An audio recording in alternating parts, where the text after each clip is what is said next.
নাটোর দীঘাপতিয়া রাজবাড়ি বা উত্তরা গণভবনের মধ্যে এখন প্রবেশ করব।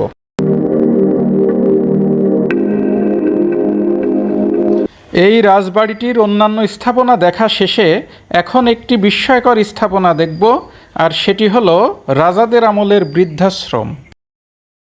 রাজাদের আমলের বৃদ্ধাশ্রম, তৎকালীন সময়ের বৃদ্ধাশ্রম এটাকে বলা যেতে পারে।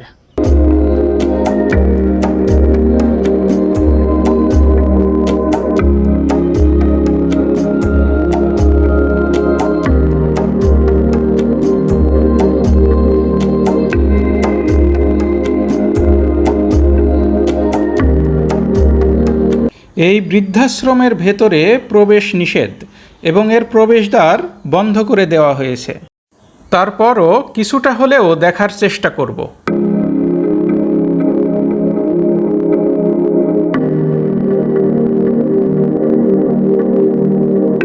রাজাদের আমলে, অর্থাৎ এই রাজবাড়ির প্রতিষ্ঠাতা রাজা দয়ারাম রায়ের আমল থেকে পরবর্তী সময়গুলোতে এই বৃদ্ধাশ্রমটি চলমান ছিল। সে সময়ে যেসব রানীরা বিধবা হতেন অথবা বৃদ্ধা হয়ে যেতেন তাদের জন্য এই বাড়িটি বরাদ্দ ছিল। অর্থাৎ বৃদ্ধাশ্রমের নিয়মটি যে অনেক পূর্বকাল থেকেই প্রচলিত ছিল, এটিই তার বাস্তব প্রমাণ।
এখানে যে ভবনগুলো দেখা যাচ্ছে সেগুলো 1897 সালে ভূমিকম্পে ক্ষতিগ্রস্ত হয়।